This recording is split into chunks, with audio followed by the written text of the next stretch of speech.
Uma tecnologia lançada em 2016 que na época foi comparada com a série distópica Black Mirror. Um modelo de negócio vendido como uma das maiores inovações recentes no mercado de varejo. Uma empresa multinacional de tecnologia que mudou o modo de consumo das pessoas. E num novo projeto prometeu uma inteligência artificial totalmente automatizada, mas que na verdade precisa de um intenso trabalho manual humano para funcionar. Eu sou a Suzana Souza e esse é o Durma Com Essa, o podcast de notícias do Nexo.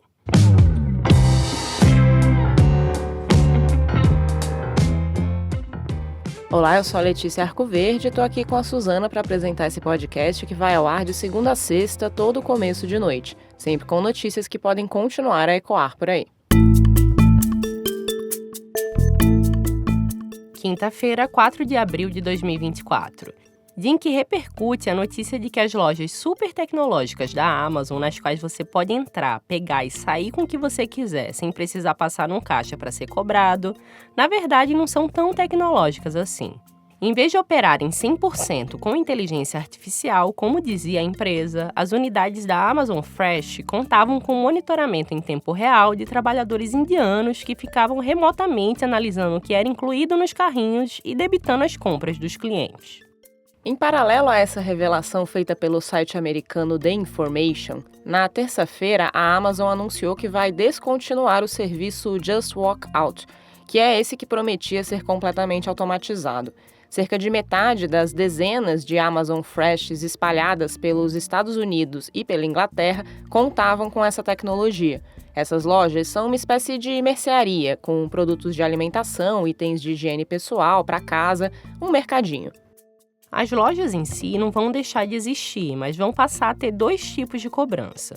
Um deles em caixas de autoatendimento, daqueles que a gente já está acostumado a ver por aí.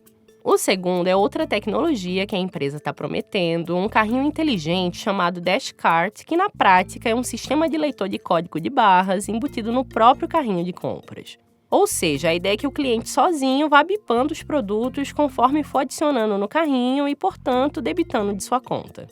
No seu site, a Amazon descreve o serviço Just Walk Out, que começou a ser implementado em 2016, da seguinte forma: uma vez dentro da loja, compre tudo normalmente.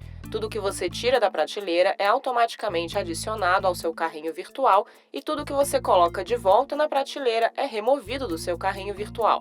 Quando terminar de comprar, basta sair da loja e a tecnologia cobrará automaticamente apenas os itens que você levar.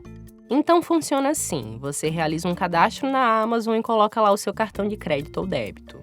Para entrar na loja, você precisa ler um QR Code na porta que entende a sua presença ali. E daí, ao longo da unidade, existem dezenas de câmeras e sensores que vão monitorando o seu deslocamento no local e vendo o que você pega e coloca no carrinho. De maneira bem simplificada, a tecnologia por trás desse serviço usa visão computacional e deep learning, que é uma parte do aprendizado das máquinas, um método de análise de dados dentro da inteligência artificial. E aqui que é importante explicar direito a polêmica. Não é que a tecnologia vendida pela Amazon como a maior inovação dos últimos anos no varejo não exista. Ela existe e foi implementada nas lojas. Hoje até tem várias outras marcas que usam tecnologias desse tipo, inclusive no Brasil. A questão é que a empresa não divulgava que as lojas precisavam de toda uma equipe de pessoas trabalhando para que essa tecnologia de fato funcionasse. Segundo a reportagem do The Information, cerca de 700 a cada 1.000 vendas no modelo Just Walk Out precisavam ser revisadas manualmente por esses trabalhadores indianos. Ainda segundo o site, internamente a Amazon queria que apenas 50 a cada 1.000 vendas precisassem de revisão. Só que a tecnologia não funcionava assim. Num comunicado para o site americano Business Insider, um porta-voz da Amazon contestou a revelação do site The Information e disse que a equipe na Índia ajuda principalmente a treinar o modelo de inteligência artificial que a empresa usa. Segundo o porta-voz, os associados também podem validar uma pequena minoria de compras na qual nossa tecnologia de visão computacional não consegue determinar com total confiança as transações de um indivíduo.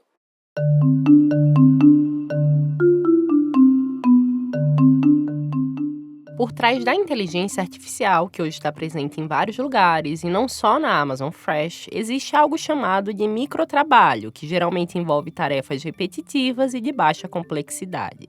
Esses microtrabalhadores fornecem dados necessários para ensinar os algoritmos como reconhecer imagens, transcrever áudios, traduzir textos, entre outras atividades. Em geral, as empresas precisam de pessoas fazendo isso porque são atividades que os computadores ainda não têm capacidade de executar.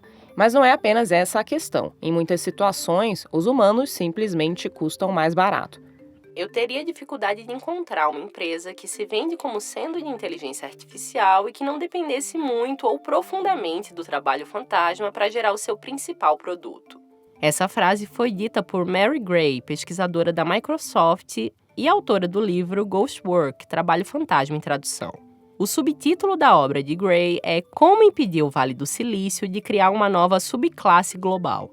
Existem vários exemplos desses sites que oferecem o serviço desses microtrabalhadores, inclusive dentro da própria Amazon. O site Mechanical Turk, que é gerido pela multinacional, se apresenta da seguinte forma: acesse uma força de trabalho global, sob demanda, 24 horas por dia, 7 dias por semana.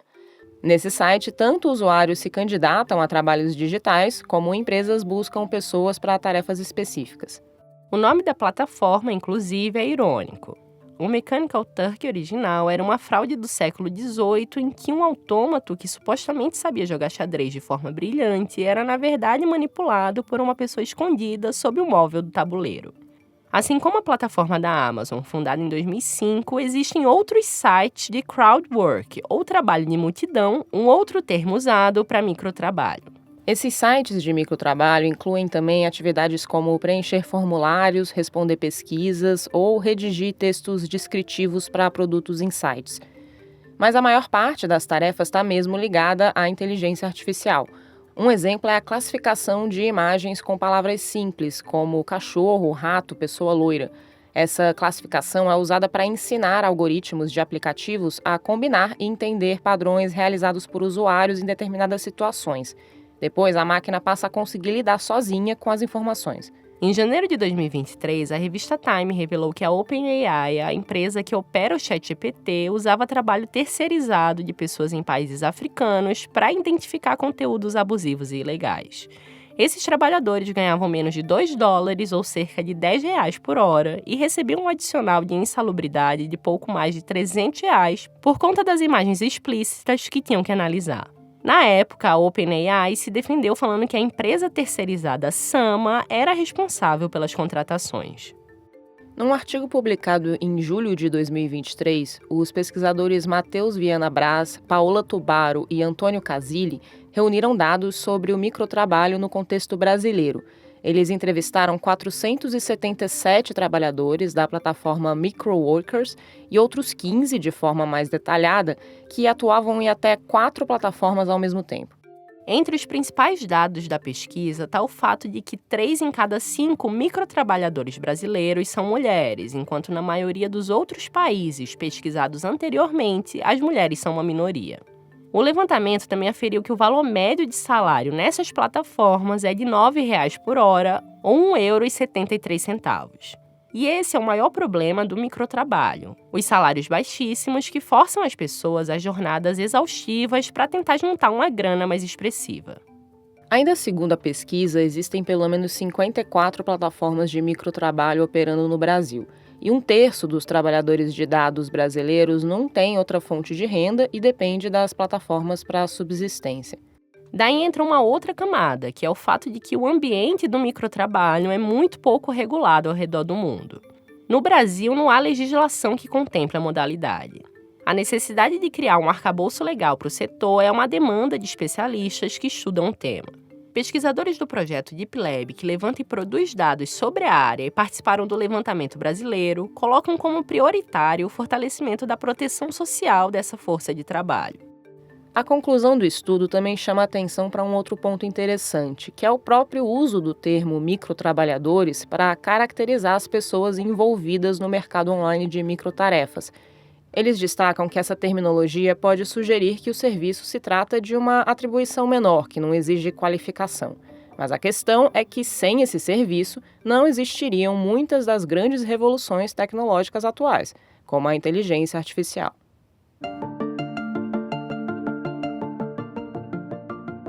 Com mais de 1.000 mortes já confirmadas por dengue em 2024, o Brasil está a poucos casos de bater o recorde histórico de óbitos pela doença registrado em 2023, com 1.094 mortes.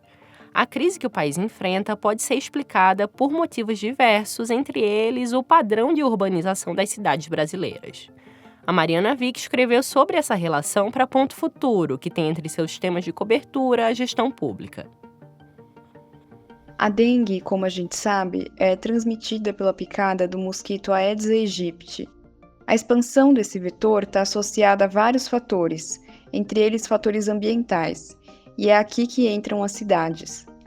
Estudos mostram que, ali pelas décadas de 50 e 60, o Aedes aegypti foi eliminado do Brasil depois de anos de trabalhos de combate à febre amarela, doença que também é transmitida pelo mosquito. Mas mudanças demográficas que ocorreram no país a partir dos anos 60 contribuíram para a reemergência da dengue no Brasil entre as décadas de 70 e 80. Os fluxos migratórios do campo para as cidades nesse período resultaram num crescimento desordenado das áreas urbanas, que não receberam a atenção adequada do Estado. Sem equipamentos para atender às necessidades dos novos moradores, como equipamentos de habitação e saneamento básico, as cidades registraram o nascimento de bairros em condições muito precárias nas suas periferias. Uma das consequências dessa situação foi justamente o aumento no número de criadouros do Aedes aegypti. Afinal, sem abastecimento de água ou coleta de lixo, fica muito mais difícil fazer o controle do mosquito. Junto com isso, as indústrias, que também cresceram na segunda metade do século XX, passaram a produzir uma grande quantidade de resíduos descartáveis com destino inadequado nas vias públicas e em terrenos baldios, que também contribuíram e ainda contribuem para a proliferação do transmissor da dengue. Essa situação mostra que, além das medidas conhecidas de combate ao mosquito, é preciso pensar em melhorar as cidades para que as pessoas não fiquem mais tão vulneráveis à doença. O texto da Mariana você lê em nexojornal.com.br/Ponto Futuro. O Nexo lançou agora em abril um novo ciclo do seu programa de apoio a estudantes de cursinhos populares.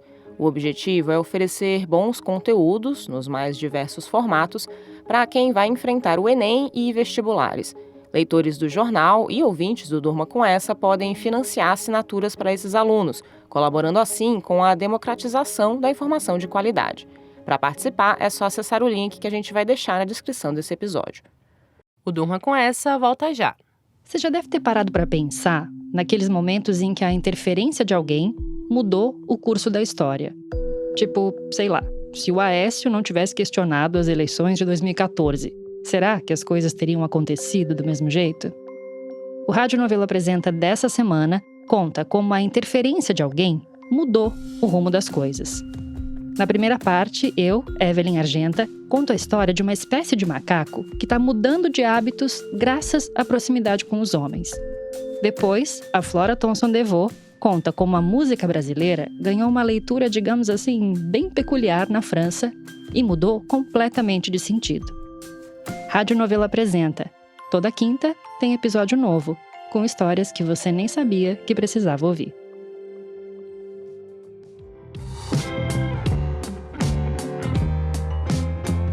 Da revelação dos trabalhadores que operam remotamente as lojas tecnológicas da Amazon, à relação do urbanismo brasileiro com a alta da dengue, durma com essa. Com roteiro, produção e apresentação de Suzana Souza, apresentação e edição de texto de Letícia Arcoverde, participação de Mariana Vick, produção de arte de Mariana Simonetti e edição de áudio de Pedro Pastoriz, termina aqui mais um Durma Com Essa. Amanhã é dia de extratos da semana, quando a gente traz para você um resumo das principais notícias dos últimos dias. Até!